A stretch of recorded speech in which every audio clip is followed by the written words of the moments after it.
9వ chapter సముద్ర ప్రయాణం.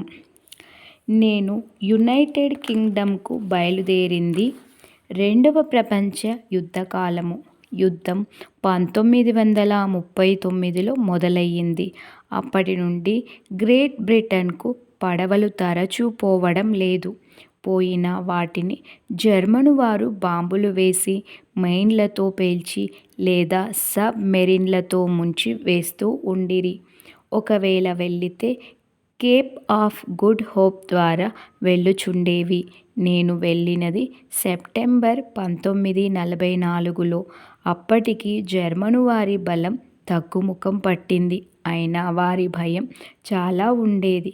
Great Britain చేరే వరకు ఏ వేళ ప్రాణం పోతుందో అనే భయమే. బొంబాయిలో పడవ ఎక్కిన తర్వాత కూడా కొన్ని దినాల వరకు పడవ అక్కడనే ఉండింది. మమ్ములను దిగనివ్వలేదు. మా క్యాబిన్లో 6 బెర్తులు ఉండే. మా క్యాబిన్ నుంచి 3వదో 4వదో కింది ఫ్లోర్లు. కిటికీలకు బదులు పోర్ట్ హోల్స్ ఉండే. బయట నుండి గాలి వచ్చే ఏర్పాట్లు ఉండే. ఫ్యాన్లు ఉండే. 2 బెర్తులు ఖాళీగా ఉండే. మా క్యాబిన్లో నా వెంబడి ఇంకా 3 ఉండిరి. పడవ చిన్నది కాదు, చాలా పెద్దది కాదు. పడవలో హాస్పిటల్ కూడా ఉంటది.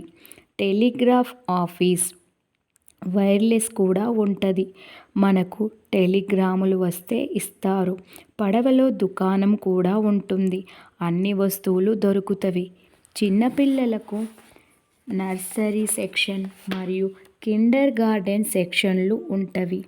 ఆ గదులలో ట్రైన్డ్ ఆడవారు ఉండేవారు. తమ పిల్లలను అక్కడ విడిచేవారు.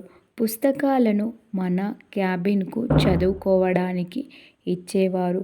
అవుట్ డోర్ గేమ్స్ కూడా ఉంటవి. అవి ప్రత్యేకంగా పడవలలో ఆడే డెక్ ఆటలు. ఎంటర్టైన్మెంట్ కొరకు అప్పుడప్పుడు లైవ్ మ్యూజిక్ ఏర్పాటు చేసేవారు. పడవలో చాలా వారాలు ప్రయాణం చేసేటప్పటికి పాశ్చాత్య శాకాహార భోజనం అలవాటు అయ్యింది. మా పడవలో పాశ్చాత్యులు చాలా ఉండిరి.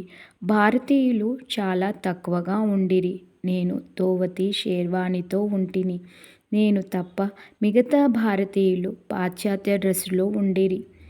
ఇంగ్లాండుకు పడవ చేరగానే బ్రిటిష్ రేవులోని పోలీసులు తగినంత పైసా లేనివారిని డీపోర్టు చేసి వాపసు పంపుతారని, బ్రిటిష్ పోలీసు వారు చాలా స్ట్రిక్ట్ అని నాకు పరిచయమైన పాల్సెట్ అనే ఆంగ్లో ఇండియన్ నాతో అనేవారు. వారి మాటలు విని నన్ను ఇంగ్లాండులోనే దిగనివ్వరని, మళ్ళీ అదే పడవలో దేశం వెళ్ళగొడతారని లోలోపల భయం వేసి, ఈశ్వరా, నీవే దిక్కు, నీవే నన్ను తలవని తలంపుగా తీసుకొని వస్తున్నావు కనుక నీవే నన్ను డీపోర్టు చేయించకుండా ఇంగ్లాండులో ప్రవేశపెట్టుమని ప్రతి నిమిషం మొక్కేవాణ్ణి. పడవలో ఇంకా భారతీయ విద్యార్థులుండిరి. చాలామంది బెంగాలీ వాళ్ళు. బొంబాయిలో పడవలోకి వెళ్ళిన తర్వాత హైదరాబాదు నుంచి ఇంకొక విద్యార్థి వెళుతున్నాడని తెలిసి వారి క్యాబిన్కు వెళ్ళితిని. వారు రాయే లోకేందర్ బహదూర్ కొడుకు. వారి పేరు సురేష్ చందర్ ఆసానా. నేను అతడిని సురేష్ బాబు అని పిలిచేవాణ్ణి. చాలా మంచివాడు. సర్కారు వారు స్కాలర్షిప్ ఇచ్చి ఎడింబరోకు ఫారెస్ట్ సైన్స్ చదవడానికి మరియు ట్రైనింగ్ కోసం పంపినారు. నేను నా దగ్గర ఎక్కువ సామాను లేకుండా 22 పౌండ్లలోనే ఇంగ్లాండుకు బయలుదేరినాను. అప్పుడు ఎక్స్చేంజ్ రేటు ఒక స్టెర్లింగ్ పౌండుకు కల్దార్ 13 రూపాయల 6 అణాలు. దానికి హలీ దాదాపు 15 రూపాయలు ఉండే. మొదటి హాల్ట్ మాది అదన్ లో. ఆడెన్ పట్టణంలోకి వెళ్ళడానికి మాకు పర్మిషన్ ఇచ్చినారు. నా వెంబడి ఉన్న గుజరాతీ పిల్లల బంధువులు ఆడెన్లో ఉండిరి. అతడు కారు తెచ్చి మమ్ములను తీసుకొని వెళ్ళినాడు. ఆడెన్ ప్రాంతంలోని చారిత్రాత్మకమైనవన్నీ చూపించినాడు. వారి ఇంట్లో మంచి శాకాహార భోజనం పెట్టి మళ్ళీ పడవరేవులో విడిచినాడు. ఈజిప్టులోని పోర్టు సుయాజ్ చేరగానే అక్కడ బొగ్గు, ఆయిలు, నీళ్లు నింపుతారు. సయీద్ రేవులో కొన్ని దినాలు ఉన్నాము. ఈజిప్టు వ్యాపారస్తులు అక్కడ వస్తువులను చిన్న చిన్న నావాల్లో పెట్టుకొని అమ్మటానికి తెచ్చి మమ్ములను కొనమనేవారు. కావలసిన వారు కొనుక్కునేవారు. మా పడవ నీళ్ల మధ్యన ఉండేది కనుక ఒడ్డుపైకి పోవటానికి చిన్న దేశీ ఓడలు మా పడవ దగ్గరకు వచ్చినవి. సుయాజ్ రేవు పట్టణము, పోర్టు సయీద్ పట్టణములలోని మ్యూజియంను చూసితిమి. మా పడవ కొన్ని దినాలు పోర్టు సయీదులో ఉండి మధ్యధరా సముద్రంలో ప్రవేశించెను. కొంతసేపు అయిన తర్వాత మార్గం మార్చి మళ్ళీ ముందుకు నడిచేవి జిబ్రాల్టర్ రేవుకు చేరుకొంటిమి.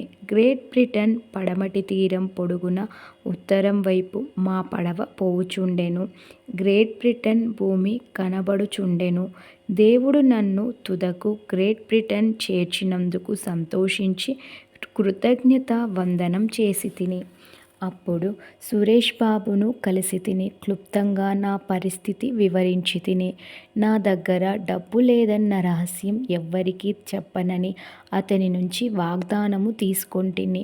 ఆ పిల్లవాడు చాలా మంచివాడు. అతని దగ్గర 150 పౌండ్ల డ్రాఫ్ట్ ఉండే. అతడు గవర్నమెంట్ స్కాలర్షిప్ హోల్డర్ కాబట్టి అతని డబ్బు ప్రశ్న అడగరు. నా పాస్పోర్టు చూసిన పోలీసు అధికారి మీరు స్టడీస్ కొరకు వచ్చినారా అని అడిగినారు. నేను అవునని చెప్పినాను. ఆలస్యం లేకుండా ఇంకా ఏమీ అడక్కుండానే పర్మిటెడ్ అని స్టాంపు వేసినాడు. నేను బయటకు వచ్చినాను. బయట గ్రేట్ బ్రిటన్ దృశ్యం చూస్తూ నిలిచిపోయినాను. పట్టరాని సంతోషం వచ్చింది. దేవుడు ఇంపాసిబుల్ అని పాసిబుల్ చేసినాడు. నేను ఎక్కడ? గ్రేట్ బ్రిటన్ పైసా లేకుండా రావటమెక్కడ? సురేష్ బాబు సహాయం లేకుండానే, అతని డబ్బుతో అవసరం లేకుండానే నాకు పర్మిషన్ దొరికినందుకు అతడు ఆశ్చర్యపడినాడు. మేము పడవ నుండి దిగే వరకు సూర్యాస్తమయం అయింది. నవంబర్ నెల. చాలా చలి. సామాను దింపటానికి కూలీవారు లేరు. కొందరు భారతీయ స్నేహితులు నాకు సహాయం చేసిరి. నా సామాను పడవ దిగింది. ఈశ్వరుని కటాక్షం వలన వంటాయన కొడుకునైన బీద టీచర్ను సరిపడా డబ్బు వెంట లేకుండా 22 పౌండ్లతో షేర్వానీ పైజామా తొడుక్కొని గ్రేట్ బ్రిటన్లోని స్కాట్లాండ్ భూమిపైన అడుగుపెట్టితిని.